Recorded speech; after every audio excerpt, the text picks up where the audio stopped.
Do you want a functional mushroom drink that you know is high quality, made from local Americans, and hand selected ingredients that'll keep you going? Well, we are having Alan on from MycoPop, and we cover how he got into making this functional mushroom drink, how he loves koji, and chiber, a mushroom based preservative. Have you ever heard of chiber? Alan, also known as Fungi, has spent over 15 years immersed in mushrooms, fermentation, and culinary innovation, something we cover a lot on this episode. With a deep respect for food as a culture cornerstone, he views it as both substance and medicine, capable of nourishing, healing, and driving meaningful change through sustainability and accessibility. He's also an expert in koji, Aspergillus oryzae. Alan has expanded its use far beyond traditional applications. Since 2020, he has cultivated over 7 tons of koji across diverse substrate, exploring its enzymatic potential in miso, amazaki, gram, functional extractions. His work bridges fermentation, mycology, and bioactive mushroom extraction, pushing koji into a new territory. Through fermentation and functional fungi, Alan is on a mission to make mushrooms more accessible and shift how they're perceived. That vision came to life with MycoPop, a mycofunctional beverage blending cordyceps, lion's mane. We talk about how he came up with this formalization, how they need different cultivation practices and different extractions to be optimized. The biggest bang for your buck. Inspired by his collaboration with citizen mycologist William Padilla Brown. We love mycosymbiotics. We've had William on to talk about algae and spirulina. So, MycoPop bridges function and flavor, making mushroom powered wellness part of your everyday life. From pioneering fermentation techniques to crafting functional foods and beverages, Alan continues to redefine fungi, not just as food, but as tools for nourishment, transformation, and cultural evolution. So please go follow MycoPop on social media platforms. And if you want just Alan's personal, it's Alan underscore the Alan's underscore fun underscore guy. And this episode is brought to you by MycoPop, which is that functional mushroom drink. So if you haven't tried this amazing flavor, a little tart, a little sweet, pure mushroom goodness, keeps you energized throughout the day with no crash. And if you are addicted to caffeine, give it a try. It's very tasty. You don't need all that caffeine, I promise. Well, let's get down and nerdy with some MycoPop. We about to pop off in this episode. Please welcome Alan. Welcome, Alan, to Flora Funga Podcast. Finally having you on, finally getting to talk about MycoPop. So please give the listeners maybe an introduction on who you are and how did you get into like the functional mushroom space to begin with? Oh, that's a fun question. But also, hi, it's good to see you, KK. I know we've been trying to do this for a while, so I'm glad to be on the pod. Um, yeah, mushrooms and functional everything, but definitely mushrooms kind of came about.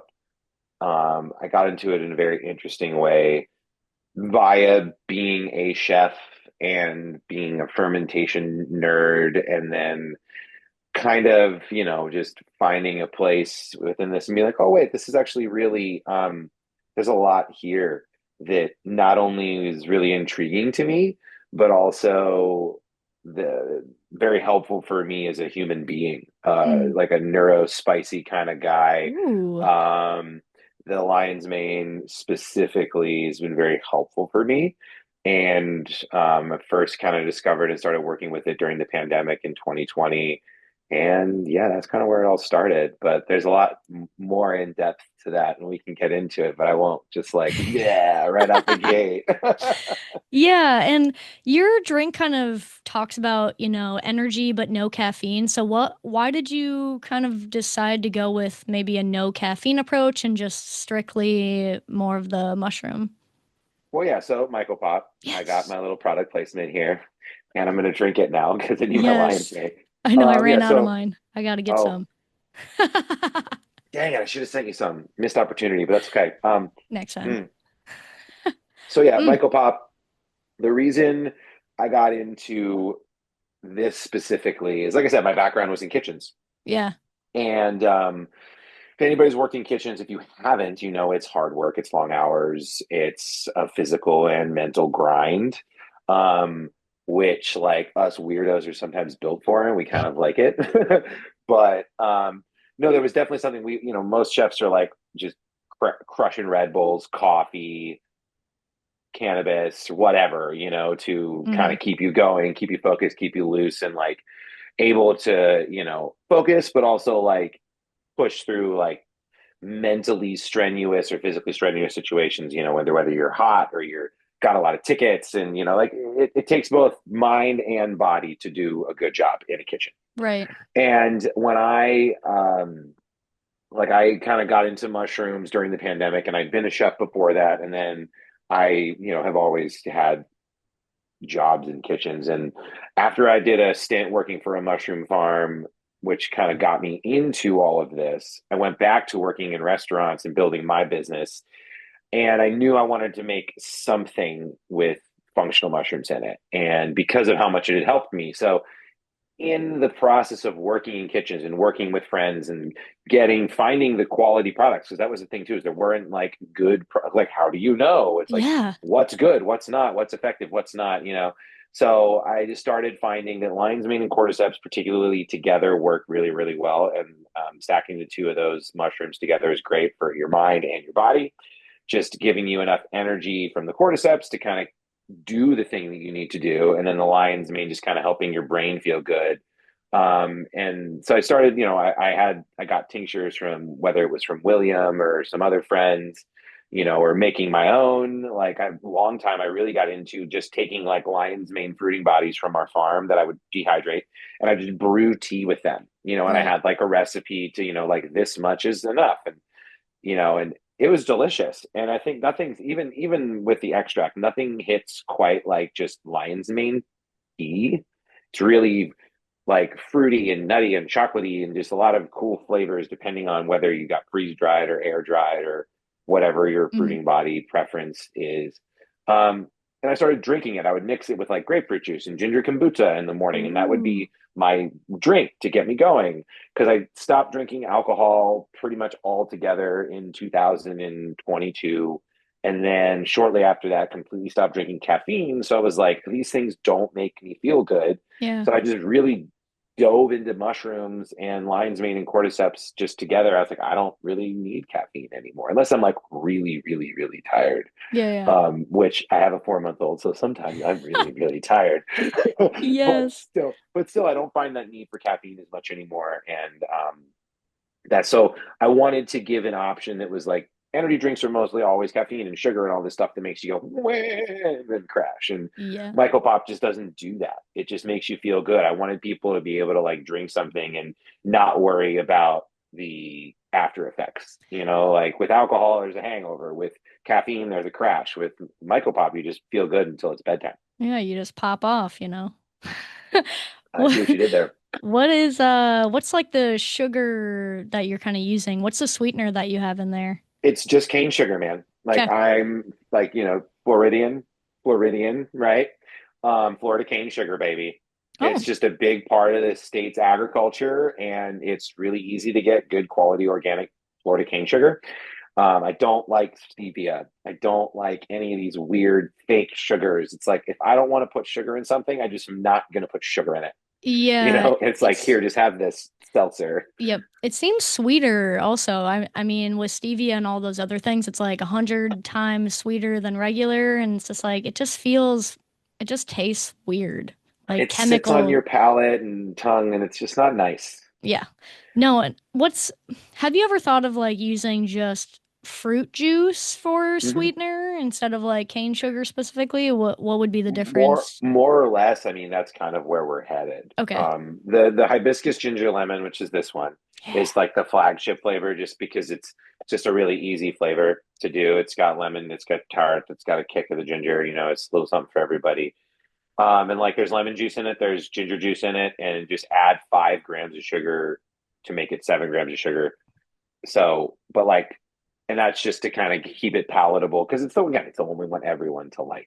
I But know. 7 grams of sugar really isn't even that much. But like I've Mm-mm. got future flavors that I'm working on. I'm going to do like a tamarind and uh, probably like a tamarind, grapefruit, rosemary, but I'm not going to put any sugar in it. It's literally just going to be the sugar from the juices, and then I'm going to do one that's like cranberry and berry and stuff again with basil. Same thing. Not going to add any sugar to it. Yeah. Trying to get away from doing that at all. Probably like half of the 6 SKUs that we'll run will have added sugar, and the other half will have no added sugar. Yeah. So I'm even going to do one that's literally just going to be like lime and salt and like I don't know, maybe Ooh, like a mint or mojito. yeah, but just no sugar at all, like zero sugar. Yes. Kind of almost like a little electrolyte vibes, just like Yes. lime juice, salt, a little bit of something else. I've still got to experiment, Mm-hmm. but probably mint or something functional. Because that's Yeah. another thing about them. Every ingredient, I'm not just going to put something in there because I think the flavor's cool. It's going to have Okay. some sort of benefit. Because like ginger is good for your brain. Lemon has vitamin C, which increases the half life of cordyceps in your body, so you get the like long term, like it feels in your body longer. And then hibiscus is like good for your skin. It's nice and tart, and it's also like got a lot of antioxidants in it as well. So it's like everything in this was on purpose. It's like again, ginger or grapefruit and rosemary and tamarind. Tamarind pulls microplastics out of your body. Grapefruit has vitamin C. Rosemary is antiviral. So kind of, it's all meant to be a little package and something that works together in symbiosis. So Yeah. yeah, less sugar is always going to be the goal because there's plenty Okay. of sugary things out there. Yeah, and I guess you kind of stumble across how some people won't buy something if it's not sweet enough. I don't know what Mm-hmm. if you're gonna run into that issue where people are like, "Oh, it's like not palatable enough," but like you want it to be a healthier drink, and so like Mm-hmm. should you try to do that? Like how are you gonna encapsulize like all of this audience that's pretty broad, you know? Well, I'm lucky that, my stepdaughter is 12, and she's a sugar fiend. Um, and she likes this, Okay, so you tested on her and first. yeah, I tested Cool. on her and all of her friends, and they like that it tastes good. Yeah. They don't, it's not so dry and lacking sweetness that they're not about it, which is cool. And that's the other Hmm. thing that I like too, is it's like people ask me often, like, they're like, well, what if can I give this to kids? I'm like, if they can eat food, they can have lion's mane and cordyceps. Yeah, Like, yeah. like you don't want to give it to an infant, but like if they can walk on their own and say words, yeah, they can have lion's mane. They can have Okay. cordyceps. Not that they need cordyceps when they're kids. Yeah. They're always just like bouncing off the Yeah, walls. the But opposite. but lion's mane is just great. And there's like no levels of toxicity. The stuff's all third party tested, so it's clean, it's safe. That's the best part about it. So yeah, I try to make the flavors have juice in them and have it be something that's yummy to drink as well as Hmm. like good for you. And Yeah. tread like I said, treading that line of like how sweet, not too sweet, sweet enough. Like yes, that's why half of them I'm gonna get a little bit more trying to appeal to everybody, and then the other half we're going to keep very low sugar, I very like that. clean, Hmm. natural stuff. Yeah, and that we'll work on that as we kind of dig into more of the formulation side this year, which is exciting. Yes, that's super exciting. And you mentioned third-party testing. What are some of the things that you kind of look for in your testing? Well, we do the testing. We work with Triptomics Labs. They Yes. are, I mean, they're like pretty much the industry standard. If it's not them, it's Oakland Hyphae. But we have a good relationship with Triptomics. The company I work for works with them. Will works with them, and James, who does James Cook from Performance Fungi, who does our extracts, he works with them. So we not only get the tests done on his end, like when Hmm. he does his extraction, he sends them off and gets the potency. So like the compounds that we're looking for, whether it's cordyceps and adenosine, erinacines, hericiones, and lion's mane, you know, or any of the other compounds you look for in any functional mushroom, you can see those. But then Hmm. it also, you do a purity test that is like making sure there's no heavy metals because mushrooms are bioaccumulators. If the air is dirty or there's things in the substrate that can't be, broken down metabolically, they're going to end up in the final product. So no mold, no random wild yeasts, no bacterias, no heavy metals, no lead, no arsenic, any of those things. So we're testing for two things. We're testing for the potency and the commonality, like the quantity of those compounds we want. Hmm. And then we're testing for the bad things that you don't want. So it's like we're making sure that it's clean. And then also we're tracking that, like, through our production process, we're maintaining potency, and then also we're using compounds that have like scientific research behind them. That way, when we're talking about this and we're sharing this with customers, with regulators, with distributors, anybody, we can point to, hey, there are these studies here that talk about these compounds here that are in the drink that shows Hmm. up on our report. Yeah, yeah. Yeah, do our due diligence to make sure we're doing it well, because it's like, it goes in my body, I want it to be good, and if it goes in yours, it should be good too. Yeah, and speaking of ingredients, how did you kind of finalize the milligrammage of like I Milligrammage. like that of like cordyceps and lion's mane in there. Like, how did you kind of figure that out? Um, well, a lot of that was just because I wanted the cordyceps to be up front. So I just decided, okay, we're going to put more cordyceps and lion's mane I in it. see. So there was a little bit of a economical situation where it Hmm. was like we just wanted to keep, the cost for the extract in a certain window. Hmm. And the lion's mane we could afford to use less of. But thankfully, the next batch, we're actually going to have 40 milligrams and 40 milligrams of each in, because thanks to James Cook at Performance Fungi, a legend of the myco world, is he's got a really good source on high quality lion's mane, and it is less expensive Nice. than, so we can put more of it in there, and it's super high quality and it's super potent. And he's done a lot of work over the last year refining specific, you know, mushroom specific extraction techniques. So it's like this, the way he extracts a cordyceps is very Hmm. different from the way he extracts a lion's mane, different from he Yeah, extracts a reishi. So he's tailored those methods to optimize for those types of compounds that we're looking for, which is exciting. So all that wraps into a thing where it's like we're trying to keep track of it all so that we can verify what we're putting out there, hmm. and also it helps us track efficacy and really, I mean, honestly, just quality control. That way, Yeah. everything's good. Hmm. Um, so yeah, it was half economics and half, desired effect. But now lion's mane and cordyceps together are just fine. So we're gonna up the dosage on the next batch. Yeah. Nice.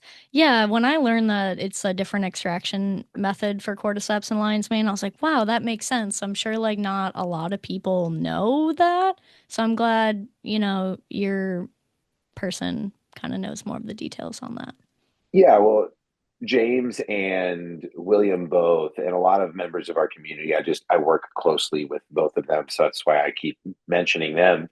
Yeah. But it's very important. It's an important thing just in general for our industry to be kind of working to have best practices, working to get the most out of what we're doing, because Hmm. it's not like it's like apples and oranges. It's like you treat them differently. It's just like Yeah. when you're in a kitchen, it's like you can, you deep fry a potato is really nice, but you don't deep fry a steak, I see what you you mean. know. So you treat them differently. So the ways in which you would treat the lion's mane, or in the ways that you would treat the cordyceps, when it comes down to temperature, how long you hold them at specific temperatures, the way you refine them, the way you store them, Mm. the way you pair them with other ingredients, all of those things matter.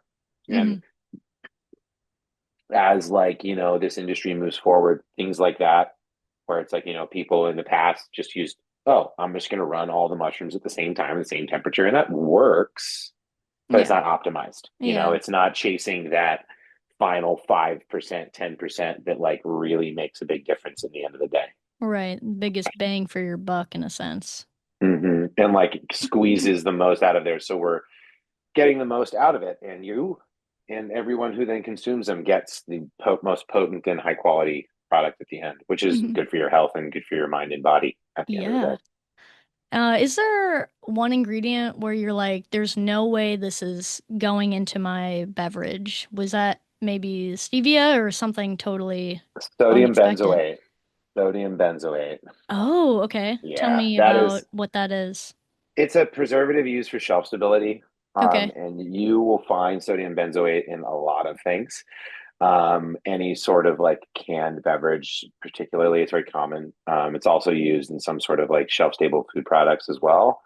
It's Oh. a non-naturally occurring substance that has been shown to cause gene damage and can like mess with your stomach, and it's a whole bunch of nasty things. Ooh. Um, so I definitely didn't want to do that. And then you have other shelf stabilizing preservatives that are common, um, like potassium sorbate, which is a naturally occurring compound, unlike sodium benzoate, which is just made in a lab.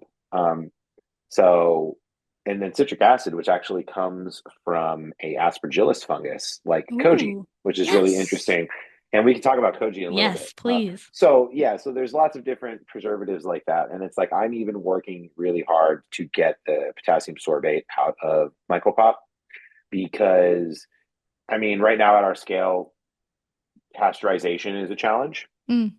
and a lot of breweries and smaller companies, which we work with a lot because of our decentralized business practices, like the stuff that comes from the southeast gets manufactured in Florida, in Odessa, near you. But like Mm. once we expand into northeast, it'll be brewed in upstate New York. Once we expand out west, it'll be brewed in Colorado. Like that way, we're not shipping water all across the place. So a lot of those smaller guys don't have tunnel pasteurization. So in looking as for a way to figure that out, we actually found this really cool thing, and I have to give credit to Mike Bishop down at Thirsty Buffalo, who's our co-packer in Florida. They're over there in Odessa, and they pull water out of the Great Floridian Aquifer, which is really cool. He Ooh. found this preservative called Chiber, Chiber, and Chiber is a mushroom-based acidified preservative for shelf-stable beverages, and it's made from the button mushroom stems, all the wastes from white button mushrooms. No way. Yeah, Finally. is it? Something to Yes. do with though. But no, it's really cool. It's an upcycled product, so it's really cool. And it's like been evaluated by the FDA. It's generally regarded as safe. They don't ask questions about it. And it works with citric acid, which is super neat. So not this coming batch, but the batch after that will be stabilized with a mushroom-based preservative, which is really neat because it's antibacterial and antifungal and antiviral. Because when those mushrooms grow, the button mushrooms, agaricus varieties of the mushrooms, they create compounds to make sure that they edge out the competition. So there's no Hmm. contamination. So they're making antiviral, antifungal compounds to edge out everything else but themselves. This company who invented this or harnessed and created this product just extract those compounds out of the waste product from their mushroom operation, which I think is just super neat because it's like, wait, it's a mushroom energy drink and a preservative that's made from mushrooms. It's all mushrooms. Ah. Yeah, and it's really fun because if you go and you look at Capri Sun, the Living Waters or the all natural ingredients one, it'll say on the back mushroom extract to preserve freshness. Oh. That is chiber. First time I ever heard of it, and I was like, maybe it's reishi or something like that because of all the antiviral compounds. But yeah, so that's fun. So yeah, like definitely Wow. so yeah, that's a neat little fun. When I saw you out, were going to ask me that question. I was like, "Ooh, I could talk about the Yes. mushroom preservative that I'm really Yes. excited about because I think that's just neat for a lot of us in the industry." And I'll talk about it as much as I can because a lot of us make products that we want to keep shelf stable. Yeah. And if you don't want to put alcohol in it, what are you going to do? Right. This is a really unique option for our industry that helps support an American company that like has done this innovation and also it's just more mushrooms in the game, which is cool. Yeah. More mushrooms on my mushrooms. I like Yes, that. I would like mushrooms on my mushrooms, please, with a side of mushrooms. Yes. Does the koji, so how is koji involved in any of the recipe here, or is it just Not in this one. okay? I have another beverage brand idea in the works. It's Oh, similar to okay. like think like Italian grandpa drinks. Yes, please. Yeah, that'll be more like like a Negroni or an Ah, aperitivo or something like that. And I'm going to incorporate koji into that okay. because the concept of that is like a digestif, a thing you would drink after your meal to settle your stomach and aid in digestion. That's Yep. what those Italian grandpa drinks like Aperol, Amaro, Campari, all that really Fernet. Uh-huh. Okay. Okay. Those are all like medicinal, really, like different sorts of things. So I'm gonna work with our extractor and our brewer to find a way to integrate those things to create a functional product that's got mushrooms and other adaptogens and herbs, as well as the koji in there to introduce the digestive enzymes into this digestive kind of mushroom drink that we're going to Hmm. develop in the coming years. That's after MycoPop. This is Yeah. the one right now. Yeah. But yeah, so koji will come into play there. I wanted to work koji into MycoPop in the short run, but I had to be I had to be honest with myself about what was like actually sustainable and actually fit and serviced the brand and the product as well. Cause it's like I would put koji in everything. Yeah. Can you explain what koji is if people don't know? Okay, so koji is actually like more of my core area of expertise. Like when I go around and I teach at mushroom festivals, they're talking about koji. Got This it. just comes along with me because it's a gateway drug to talk about all this other nerdy shit that I dive into all the time. So this is nice. This is level one. This is kindergarten. But koji is more like okay, I'm in middle school now, or I'm in more of a technical skill type place, you Hmm. know. So yeah, koji looks like this under the Oh, microscope. This you guy got a right here. tattoo of it. Okay. Yeah, Nice. I got cordyceps and I got lion's mane too. Wow. I'm I gotta step obsessed. up my game. Yeah. So yeah, koji is a domesticated fungus that grows on steamed rice. It's like the entire culinary foundation of Japan's gastronomic culture. Hmm. So if you like miso, if you like soy sauce, if you like mirin, if you like sake, if you like any gochujang, any of those like Japanese or Eastern fermented goods, koji is responsible for that. Like it was like initially harnessed by the the Japanese thousands and thousands of years ago, where it was just a endemic fungus that lived ambiently in their environment, and they were able to figure out that it wasn't toxic and it had enzymes on it. Every fungus makes enzymes as a way of consuming the substrate. Like a Hmm. mushroom will consume the wood to turn it into nutrients so that it can perpetuate itself, right? Right. Koji does the same, but it works really well on the rice and it makes digestive enzymes like there are in your stomach: lipase, chitinase, amylase, protease, all these different things that break down proteins and starches and other complex things into simple things, Hmm. which, in the sake of sake, is the best example. Take the koji rice, you put it in a big vat with a bunch of cooked rice and water, and you hold it at a temperature. The enzymes break down the starches into sugars that can then be fermented into alcohol. Okay. In miso, it breaks down the proteins into amino acids, which amino acids are essential for life. Your brain in your mouth tastes amino acids and thinks, this is delicious. That's an evolutionary carryover from this is nutrient dense and helps me. So your brain, your tongue tells your brain, tells your mouth again, and your monkey brain, eat more of that. So koji is really responsible for that. And the best way to tie it in is umami. Hmm. Everybody knows what umami is. And koji is really umami's daddy. Yes. So yeah, That's it's awesome. responsible for a lot of umami that we find in Japanese and Eastern cooking. Hmm. Um, yeah, and there's lots of cool things that you can do with koji too. And I can always nerd out about that. Yes. I like that. What are some maybe future things then? You're saying maybe in the future. What other Yeah. things this year maybe are you working on? Is there new flavors you kind of mentioned, new Hmm. locations that you're kind of trying to get into, Yeah, a etc.? big part of this year is a couple prongs. Like I'm based in Nashville.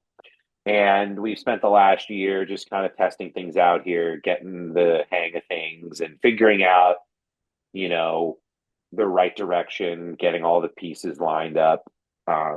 So this year is really about Nashville and kind of activating here, Hmm. getting into as many locations as we can that would be right for us, where we don't need to go after all the gas stations right now. We got to go places where people will think, oh, mushrooms equal value. So finding those places where we fit right now is the first step in Nashville, and we'll hold some events and do some activations to kind of help facilitate that. Hmm. I'm That's part the first, and then I do want to get at least one new flavor out this year. Okay. Not sure which one. It'll depend on what time of year we're able to get it out, Right. but it'll probably be the cranberry berry one or the grapefruit tamarind one. I'm not sure yet. We got to Okay. see. Okay. So that's going to be fun. And then I'm doing a little bit of traveling. I'm going to be at the Texas Mushroom Conference in April. I'm going to be up at Morel Fest in Pennsylvania as well shortly after that.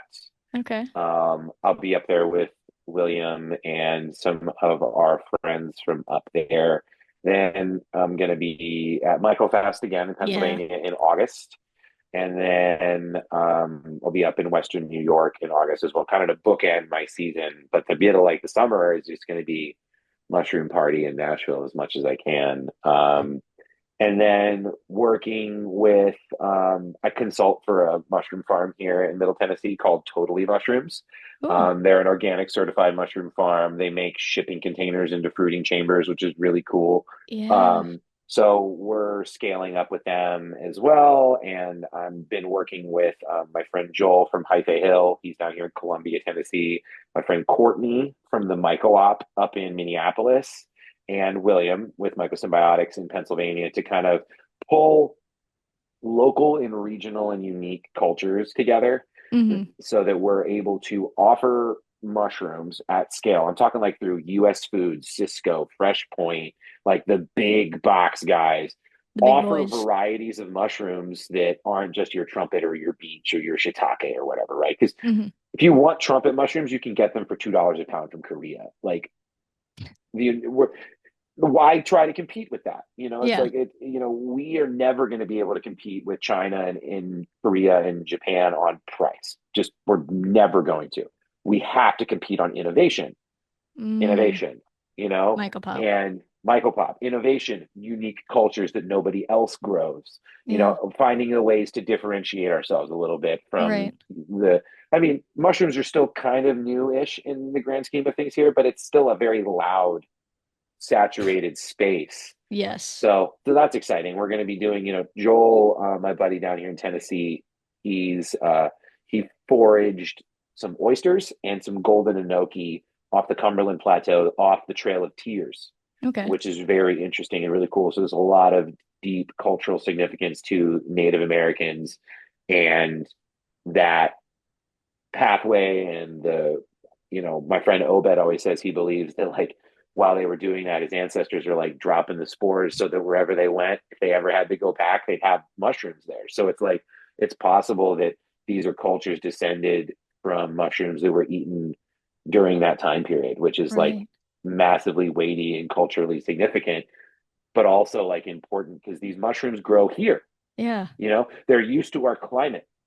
They're used to what the air density is like here, the barometric pressure, the weather patterns, the seasons. So that's super interesting. So Hmm. oysters and golden enokis from here. And then Cool. Courtney's pulled some really neat stuff out of the woods up in Minnesota, like lynx paw. I've never even heard of that before. It's this really neat morphology of mushroom that can grow a couple of different ways. That's neat. It's called Lentis levis, I Okay. believe. Yeah, and then we'll grow some neat stuff. Just interesting things that Yeah. grow well at scale that are delicious and very Hmm. cool that not everybody has. So that's going to be a Right. big project this year alongside MycoPop is just trying to wherever I go, work with people who are. I think this is probably the number one goal is wherever I go, no matter what I'm doing, whoever I'm spending my time with doing it with people who are chasing excellence and wanting to do something new and different, Yeah. not just the same old thing. Because that's one, it's important because, like I said, innovation in our industry is the only way that we continue to grow and survive and Hmm. compete in, a rapidly changing global and national marketplace. But also, it like keeps your brain and your mental health going. You get to work with people who you enjoy working with and are chasing, common goals. So, Right. Right. yeah. No. those are important things, being around people that have the same passions and strive for excellence. I like that. Mhm. I like that. What is one thing you wish that like the beverage functional mushroom industry would stop doing or get rid of? Like, Uh, there's so many things. I know, Um, right? yeah, well, I think an important thing is just being transparent Yeah. and being honest and like I see a lot of cool brands that are popping up more so lately that are doing them. But I think I would love to see you know, the functional beverage or just functional goods market in general focus less on profits and more on people. And I know Mm-hmm. that's a pretty like common profits over people or people over profits, Yeah. not profits over people. Um, I mean, you got to make money. Things got to be economically sustainable. Like, we're not in business to just break even. Like, Yeah. that's not a wise use of your time because, time is the only thing that we can't get more of. Yeah. But, but focusing a bit more on the people side, I think would be helpful in the beverage market, in the mushroom space, in the functional products market, because you have a lot of these trendy things, whether it's mushrooms, whether it's truffles, whether it's saffron, whether it's, kanna or cannabis, anything. Like, there are there is a difference between quality and not.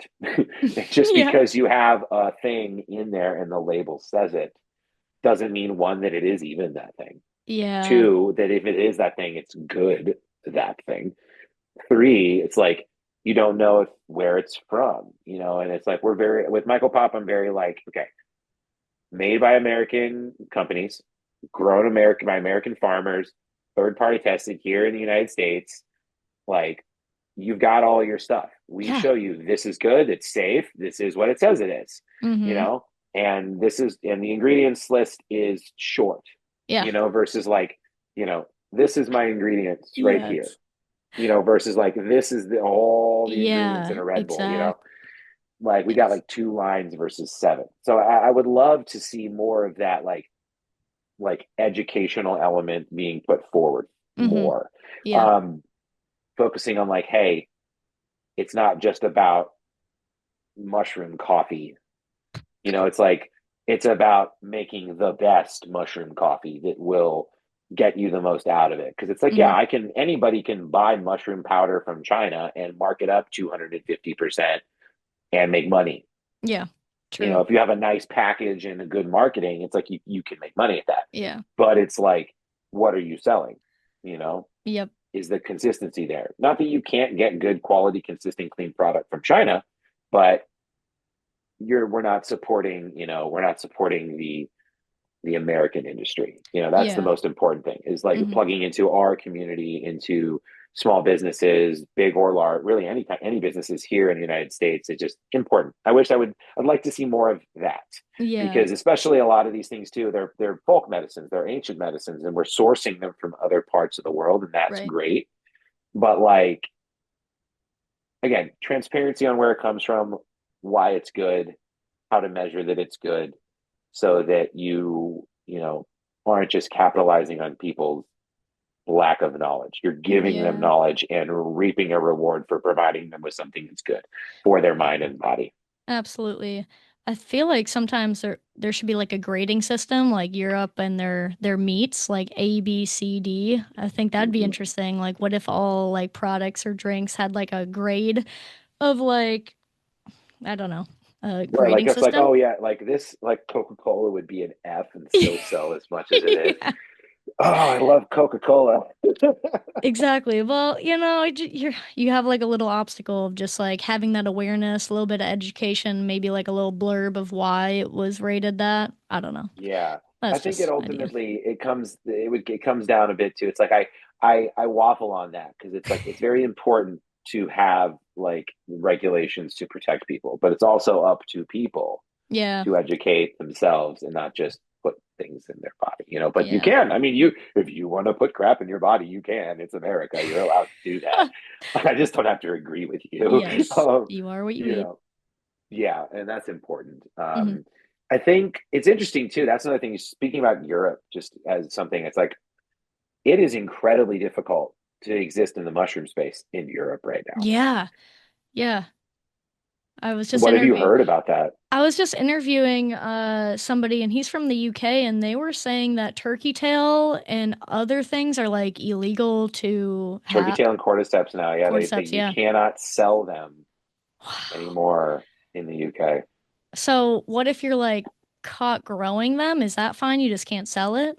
I think you're What allowed rule? to grow them. You Okay. just can't sell them. Because it's And like not passed as a proper food or it's something. a super flimsy reason because it's saying that not before 1991 was any of these things regularly consumed in the United Kingdom. And I'm like, yeah, but they've been consumed for thousands of years in China and Japan.